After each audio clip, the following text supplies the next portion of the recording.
Maqaa Abbaa, kan Ilmaa, kan Hafuura Qulqulluu, sadan Waaqa tokkoo, Ameen. Maatiiwwan Waaqayyoon kan jaallattan hunnis kan isin jaallatu. Sanbata barii kanaan mana kiristaanaa Fayyisaa addunyaatti qaamaan kan argamtan hundumti keessan akkasumas toora miidiyaa hawaasaa sagantaa kana kan hordoftan kan nagaan nu bulshee asitti nagaadhaan hunda keenya walitti nu qabee uumaan keenya waaqni keenya galanni isaaf haa ta'u. Akkam bultanii akkam jirtu akkam yoo nageessan hojjaansaa dinqisiisaa waan kan ta'e eenyuyyuu kan namaa gochuu hin dandeenye kan nu raawwate ilma isaa tokkicha Yesuus Kiristoosiin ergee innis immoo amma fannoo irratti fannifamee du'utti jaalala abbaan isaa nuu qabu kan nutti ibse du'a isaatiin jireenya bara baraa kan nu kenne dhukkubbiif dadhabina isaatiin cimina hafuurawwaa kan nu jireenya keenyaaf nu kenne uumaan keenya tikseen keenya kan isa fakkaate kan hin jirre Waaqayyo keenya galanni isaaf haa ta'u. Guyyaa har'aa qiddaasee yookaan sirna qulqulleessaa irratti akka dhageenye galata giiftii keenya maaramii kan ittiin galateeffannedha. Guyyaan har'aa wangeellis akkanuma waa'ee giiftii keenyaa faarfannaa giiftii keenya maaramii ilaalla. Giiftiin keenya maaramiin faarfannaa isheen faarfatte wangeela Luqaas boqonnaa 1:46 jalqabee tsooma keenya Waaqayyo nagaan nu jalqabsiisee nagaan nu xumursiisee galanni Waaqayyoof haa ta'u. Kan waggaa kana egaa eebbaan akkanaan nu darbee jira. Waan laphee keenyatti kadhannee waan baay'ee Waaqayyo hunda keenyaa nu taasisee jira. Ammas immoo utuu nuyi jechaan isatti himin jecha dursee fedhii laphee keenyaa kan beeku Waaqni keenya uumaan keenya galanni isaaf haa ta'u. Nu isa abboomamnaan isaan bullaan isaaf ajajamnaan Waaqayyo jecha baasnee utuu isatti himin qalbii keenya keessatti utuu deddeebisnu inni Waaqayyo hafuuraa jedha, ayyaanaa jedha Waaqayyo. Gatii kanaatiif ayyaanni isaa nu wajjin gatii jiruuf hafuurri isaa kan nu wajjin gatii jiruudhaaf yeroo hundumaa akka lapheen keenya fedheen dursee jechaan utuu isan gaafatin kan nu kennudha. Waaqayyo galanni isaaf haa ta'u. Egaa faarfannaa giiftii keenyaa maaramii kan jedhu wangeela Luqaas boqonnaa 1:46 jalqabee jira. Waa'ee giiftii keenyaa maaramii yeroo gabaabaa keessatti haasofnee fixuu hin dandeenyu. Akka Waaqayyoo miti, kan Waaqayyoo daangaa hin qabu. Waaqayyoon galateeffachuudhaaf, uumaa galateeffachuudhaaf uumamni hundumtuu walitti dhufee dandeettii isaa hundumaa walitti kuusee galata uumaa sana deebisuu hin danda'u. Humna keenyaa ol, dandeettii keenyaa ol, beekumsa keenyaa ol gatii ta'eedhaaf jechuudha. Olaanaadha Waaqayyoo gatii ta'eedhaaf galanni isaaf haa ta'u.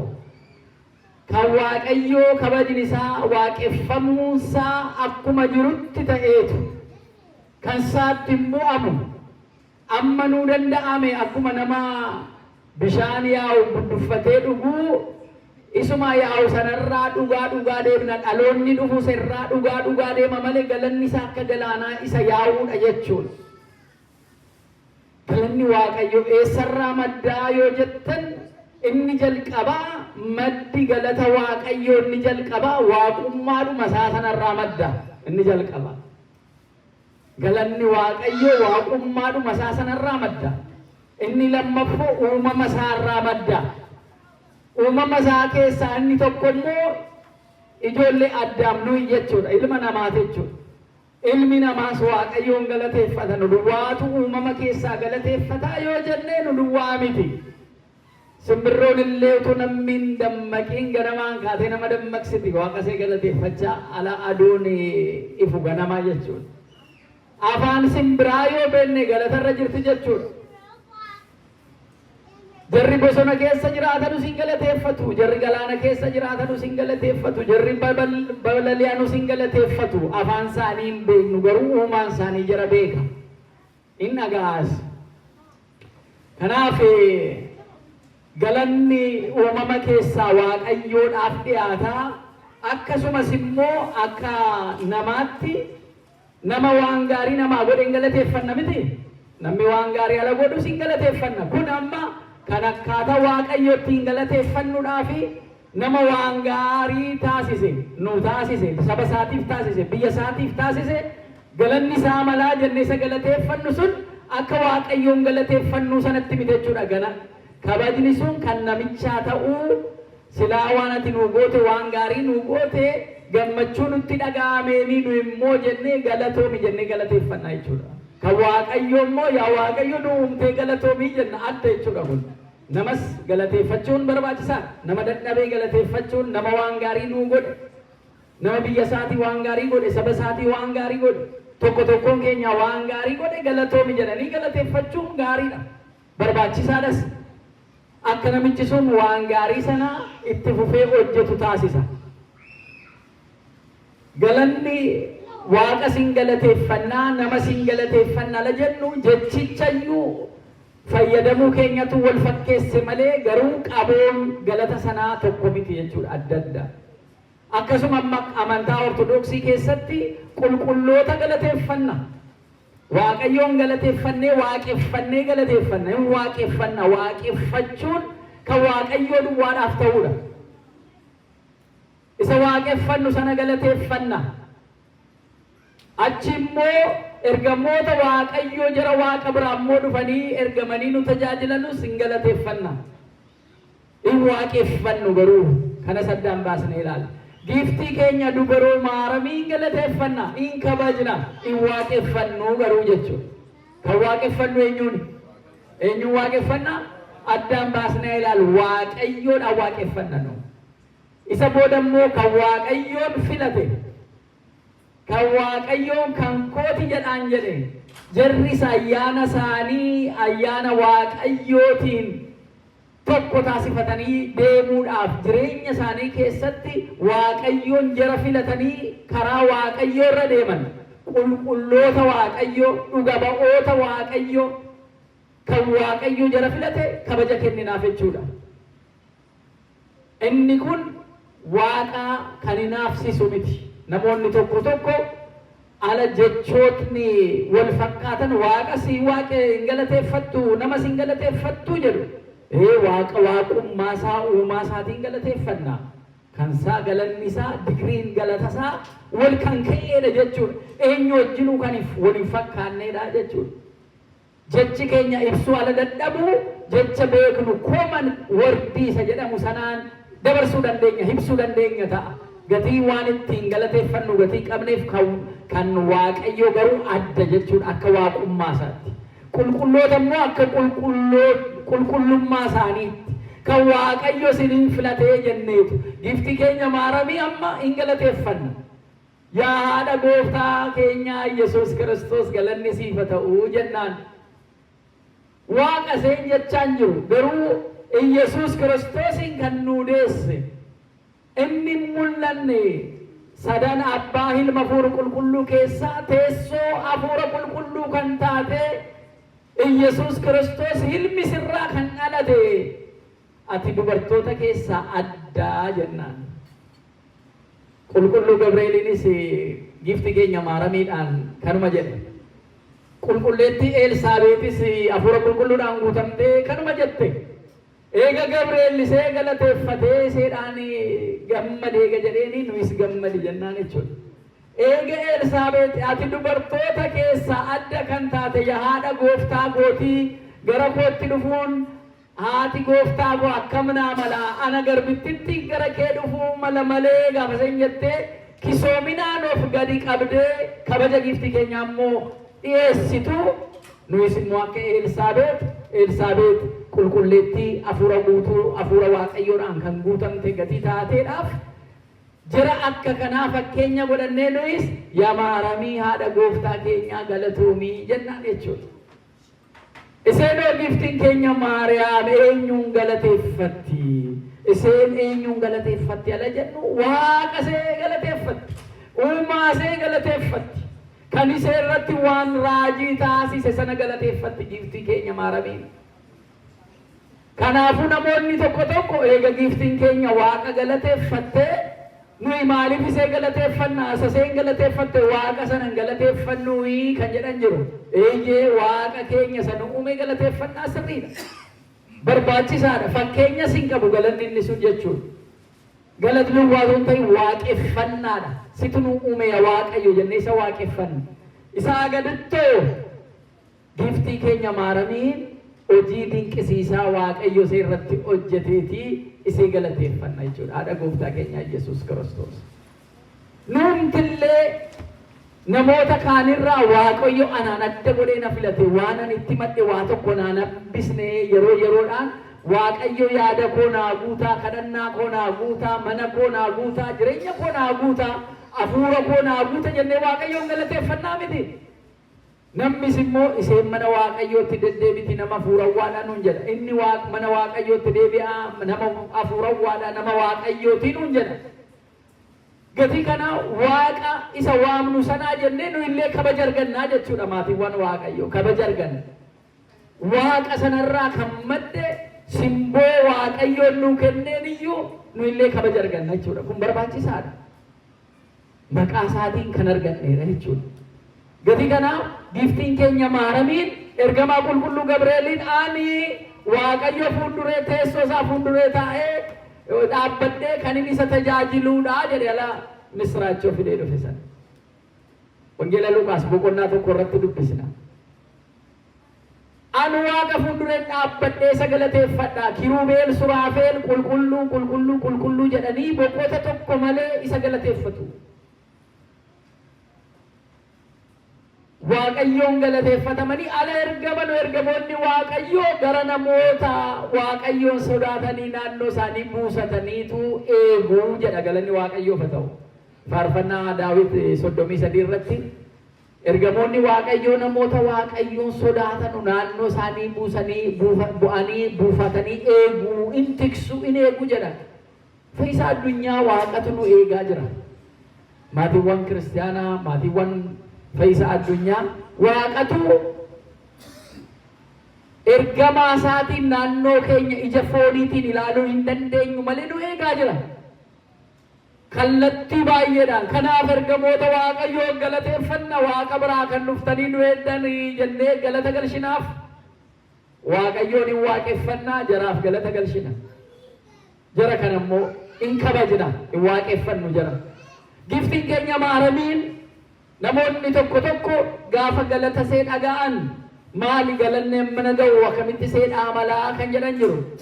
Kana caalaa jechatu qabaatamtee giftiin keenya Maaramiin haadha gooftaa keenya Yesuus Kiristoosidhaaf bultoo hafuura qulqulluu ta'uu seetiif filatamuu see kanaaf kabajamuu ishee kanaaf dubartoota keessaa adda ta'uu see kanaaf Waaqayyo see irratti waan gaarii gatii hojjeteef kisoomina koo ilaalee gadi qabamuu koo oolaalee Waaqayyo wal na taasisee jettee abdii jara hafuuraan gadi qabamanii jiranuu isa irratti Waaqayyo akkamitti akka wal kaase ibsitee jiruu Waaqayyo isa irratti hojjete hojii Waaqayyo hafuura qulqulluudhaan irratti isa irratti hojjete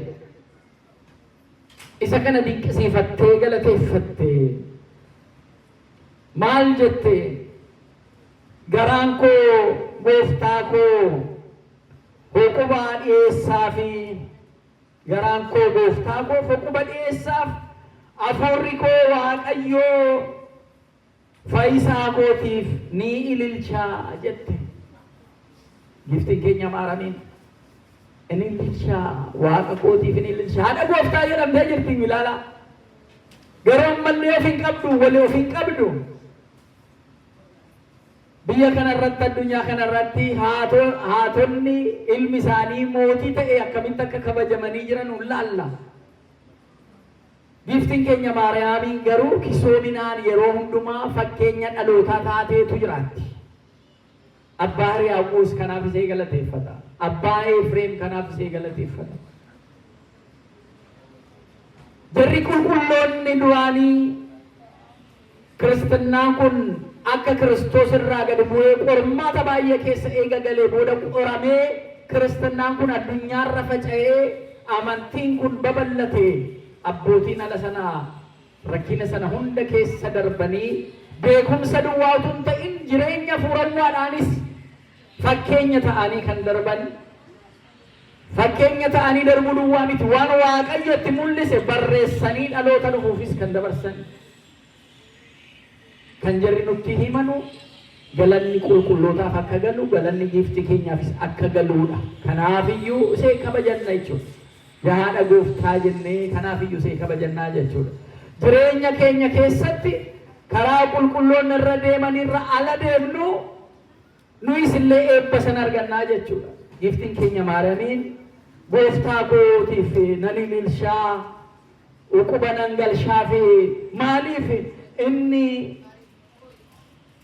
gaddeebii garbittii isaa yaadatee jira oo jettela mataa gadi qabachuu kisoomina see Waaqayyoo yaadatee jira. Jireenyi isee nama dhibaa. Ijoollummaa iseetiin mana Waaqayyoo keessatti akka galshaa kennamtee kan jiraattu kan turte. Iddoo baay'eetti hafuura Waaqayyootiin mana Waaqayyoo keessatti tajaajilaa kan turte xurii cubbuu tokko kan hin qabaanne Waaqayyoo ilmi isaa Iyesuus Kiristoos fooniin irraa dhalachuudhaaf kan filate dubartoota keessaa kuni kenna addaati. Luba yoo ta'e, qeesii yoo ta'e, yookaan paastarii yoo ta'e, yookaan tajaajilaa gaggeessaa amantii yoo ta'e kan akka Maariyaamii tokko illee hin jiru. Qaama seerraa qaama, foon seerraa foon uffatee Yesuus Kiristoos qaamaan kan nu mul'ate jechuudha.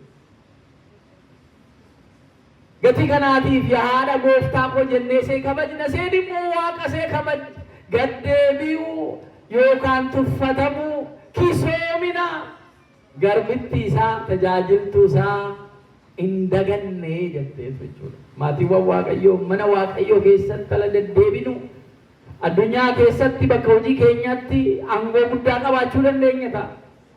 Taayitaa guddaa qabaachuu dandeenya ta'a. Mana Waaqaa keessatti garuu kunoo hundumti keenya wal qixa teenya akka kanatti. Inni abbaa qabeenyaas inni abbaa aangoos mana Waaqayyoo keessatti hundumtuu oluma qixa ta'a. Oddoo kanatti abbaan aangoo, oddoo kanatti abbaan qabeenyaa, oddoo kanatti inni gaggeessu eenyu gatii ta'eedhaaf? Waaqayyo gatii ta'eedhaaf. Akka ijoollee Waaqayyootti, akka maatii tokkotti Waaqayyoon ofirratti arginee isa waaqeffachaa walitti dhufnee waliin jiraanna jechuudha. Galanni Waaqayyoodhaaf haa ta'u. Gatii kanaaf giiftiin keenya Maariyaamiin illee filatamtee eega gooftaa keenya ulfooftee boodallee inni gaddeebii garbittii isaa argee jira jetteetiyyuu waan Waaqayyo isee irratti taasise sana ammallee kisoominaan ibsite jechuudha. Dhaloonni hundumtuu ayyaana qabeettii anaan jedhaa jette wangeela Luqaas boqonnaa 1:48 irratti dhaloonni hundumtuu ayyaana qabeettii jedha. Ayyaanni Waaqayyoo kan irra jiru simboo Waaqayyoo kan qabdu ayyaana qabeettii. Inni kun kenna guddaadha. Hubannaa guddaadha. Namoota tokko ala argitanu afuurruma isaanii kan namatti salphatu baay'ee jira kan simboon qabaanne. Maal namni kun ayyaana hin qabu? Maal dubartittiin kun ayyaana hin qabdu?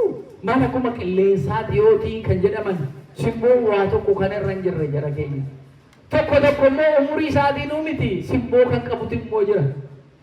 Kan ayyaanni Waaqayyo irra jira jedhamu jechuudha. Maal namni kun namatti ulfaata jedhama.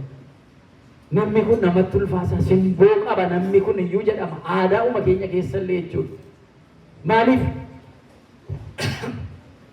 Hafuura Waaqayyoodhaan guutamuun, kenna Waaqayyootiin guutamuun isa kennurraa irrateen beeku. Waaqayyo yeroo hundumaa nuu dhangalaasa. Isa fudhatu dhabame. Isa saamaluun dhabame. waaqayyoon dakeenya kan isaa maddu nu haa taasisu. Kenna waaqayyoo baachuu kan dandeenyu nu haa taasisu. Giftiin keenya maaramiin filatamtee dubartoota keessaa adda baatee kan filatamte yommuu taatu dhaloonni hundumtuu yaa ayyaana qabeettii naan jedhaa jette. Yesus Kiristoos garaasee keessaa bulee utuu jiruuti. Ayyaanni waaqayyoo isee golboobee utuu jiruuti. Amaa hundarraa utuu isee eegee jiruuti. Maal kennaan akkanaa? Galanni akkanaa? Filatamuun akkanaa maali? Waan ajaa'ibaati. Namni tokko eega filatamee booda qormaata waan hin qabaannetti fakkaata. Eega filatamtee booda iyyuu amma qaraaniyooti ilma ishee duukaa deemtee qoratamte. Giftiin keenya maaramu. Amantaadhaan cimnee filatamne ala jennu qormaata irra mo'annee ceene jechuu miti. Qormaata dhufu ce'uu akka dandeenyuuf iyyuu filatamneerra cimina keenya garuu barbaada jechuudha. Karaa amantiidhaan ala deemnu rakkinni nutti dhufe qormaanni nutti dhufte jennee boodatti deebina taanaan amma dhumaatti kan hin cimne mootummaa waaqayyoo dhaaluu hin danda'u. Amma du'aatti kan cimtan kan jabaattan ta'an jedha qulqulluun Phaawulos. Gati kanaatiin maatiiwwan waaqayyoo giftiin keenya maaramiin dhaloonni hundumtuu yaa ayyaana qabeettii jedhanii na galateeffatu. Waaqa see galateeffatteetu waa'ee isee achi keessatti namoonni tokko waaqayyo fuuldureetti ala dhaabbatanii kadhatanu inni fuune waa'ee haadha manaa yookaan abbaa manaa waaqayyoon kadhachuu ala dhaabbatu hin sodaatu. Maal jedhee kadhadha kunoo maal akkamitti ta'a? Namu manam beeku naafa barbaadu waaqayyo waan laphee kootii beekta jedhee dhuma deebi'a. Itti mee malee maaloo bultiin kootiif kan taatu naa kenni amala qabeetti naa kenni kana naa kenni yaa waaqayyo jedhee namatti waaqatti dhimatu. Illee yaa waaqatti machuu kan leeyya'u jira. Waa'ee isaa kaasee waaqatti machuu waan dhabde waan barbaaddu sana garaa guutuudhaan afaan kee guuttee yaa waaqayyo jettee machuun sodaatta. Kan sodaatee deddeebi'u meeqa jira? Intala tokkotu abbaa manaa barbaadde maal jettee abbaa manaa kadhattu waaqayyoo akkaataatti kadhattu dhabde in sodaattee layyoofte. Bataskaana mana waaqayyootti deddeebiti garuu maal jettee kadhattu? Umriin immoo irraa deemate innoo see ceenaan immoo dubartoonni gaa dhiphinni isaanii ammuma kana jechuudha. Abbaa manaa yeroodhaan argachuu dhabaannaan garuu ni mattu maala gootu? Mana waaqayyoo dhatteetu yaa waaqayyo haadha kooti mee maal jedhama? Amaashee dhama miti? Amaashii magaarii haadha kooti kennii fette. Maaladhaaf abbaa manaa kenni jechuun wayyuu ture silaa jechuudha. Rakkisaa namni tokko fuulduree namatti waaqayyoon abbaa kooti jedhee waan barbaadu itti himatu. Kana baruu immoo qabna jechuudha jara keenya. Waaqatti waan barbaadnu itti himannu. Tokko akkamitti iyyuu itti himannee immoo galateeffachuu waan ofii. Waaqatu si uume filatamtee waaqayyo harka isaatiin tolchee bareechisee si uume gatii qabda. Kakuu haaraa keessatti immoo gooftaan keenya Yesus Kiristoos dhiiga isaatiin si bitee bittaa garbummaa keessaa bilisa si baase gatii si kaffalee. Gatii kana kan gatii qabduudha. Si keessaa nu keessaa namni tuffatamu tokkollee hin jiru eenyummaan keenya. Gatii kanaaf waan waaqayyo nu godhee galateeffanna jechuudha. Giftiin keenya maaramiin amma dhaloonni hundumtuu ayyaana qabeettii naan jedhu jetteetu haasa'uunsee waan isee irratti hojjete sana ibsu gatii waaqayyo isee irratti godhee sana agarsiisuu isee agarsiisa jechuudha. Maatiiwwan waaqayyo mala isee waaqa iseetti kan galateeffatte waaqa isee gadi qaaqoof qabattee jirtuu kana wal kaasee filate kanayyuu galateeffatte isa keessatti immoo anarratti hojii gaarii hojjette jettee waaqa isee jechuudha. Gatii kana waaqayyo waaqeffachuun nama amantaa ta'uu jechuun ofis eenyummaa ofii baruudha jechuudha. Mirkaneeffachuudha jechuudha. Of bartee kana malee ani maali kan inni fayyadne maaliin fayyada jetteetu an faayidaan qabu an cubbamaadhaan faayidaan qabu an darbatameera an kan hin gatameera yoo jette kan gatame namni kaasu jiru yaa gooftaa koo sirra jetanii deemu malee gatii qabanii Yesus Kiristoos anaa jedhee fannifamee anaa jedhee du'ee gatii natti baasee na bitee jira dhiigaan hin bitamee jaalalaan hin booji'amee gatii kanaatiif an gatiin qabaa waaqaaf galanna ga'uu jetteetu gatii kee mirkaneeffachuu qabda. Eenyummaa kee mirkaneeffachuutu qabda. Isa irratti dhaabbattee galateeffatta waaqayyoon. Al tokko namni ana duukaa bu'u ofa dhiisuuti fannoo isaa baattatee adeemuu isa jedhu sanaa walitti fidanii namoonni akkaataan inni walitti bu'uu sanaa fidanii kan barsiisan jiru. Utuu of hin beekin nama utuu hin ta'in nama ta'e yaa ilma koo nama ta'e akkuma jedhe nama utuu hin ta'in ofituu hin ta'in nama guutuu utuu hin ta'in ofutuu hin barin ofutuu hin mirkaneessin ofiin kana aarsaa gootee dhiyeessuu hin dandeessu.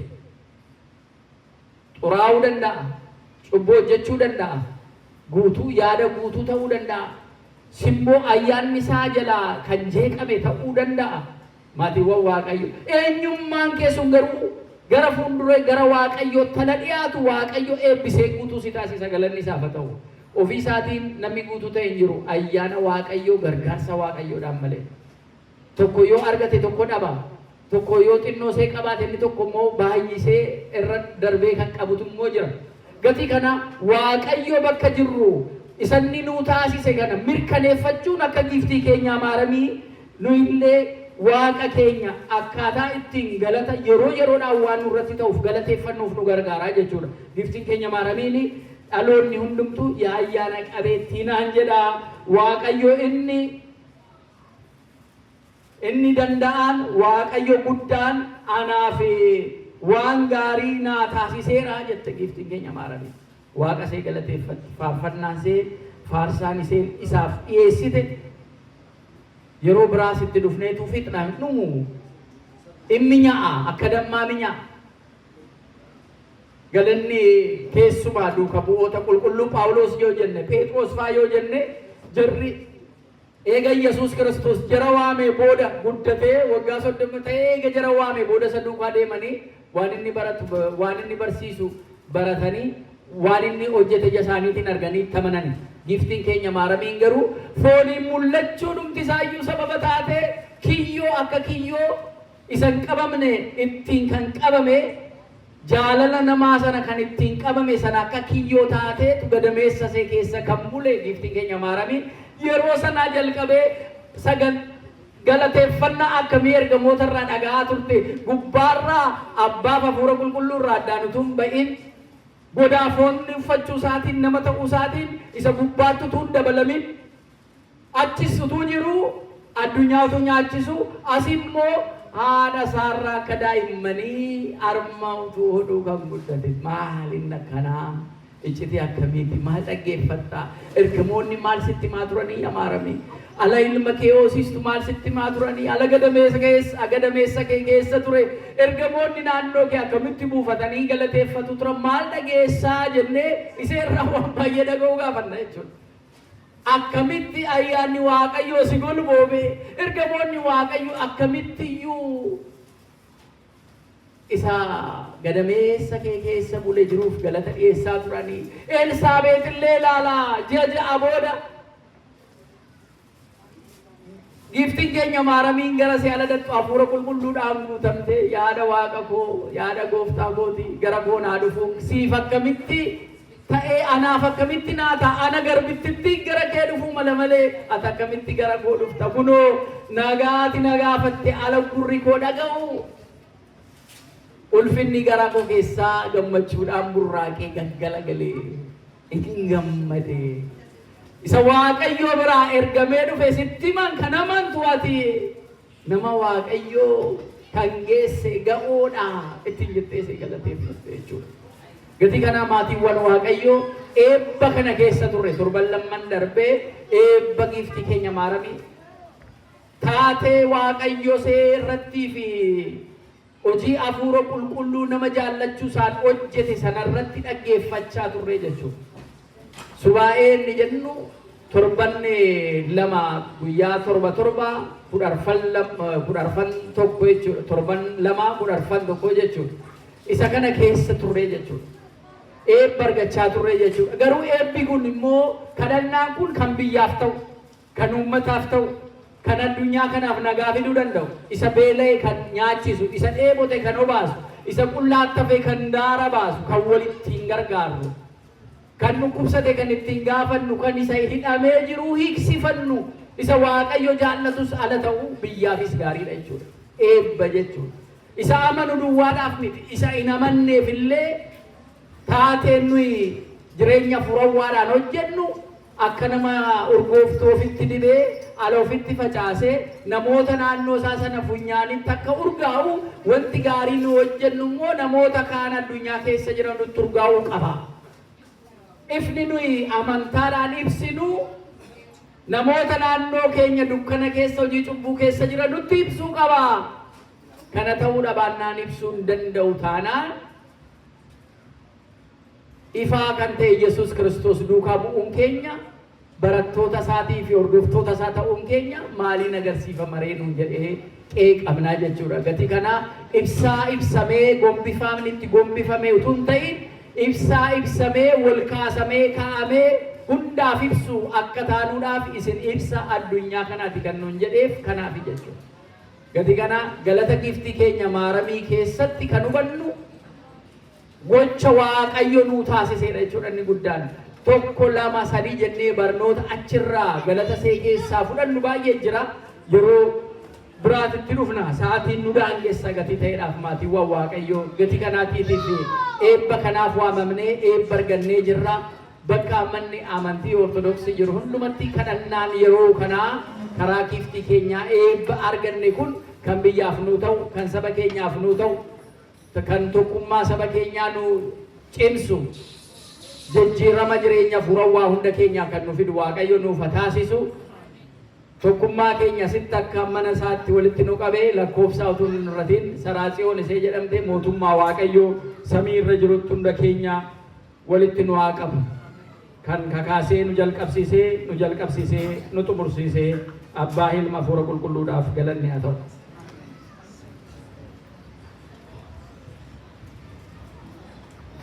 Waaqaan nu barsiifatee Waaqa nu gorfatee galanni guddaan haa ta'u. Akkasuma abbaan keenya akka gaariitti macaafa keessaa caqasanii nu barsiisaniiru. Waaqayyo sagalee jireenyaa sana dhageessisu. Sagalee jireenyaa sana dhageessisu. Sagalee jireenyaa sana dhageessisu. Waaqayyo hunduma keenya dhaaltuu mootummaa isaatiin waan taasisu. Egaa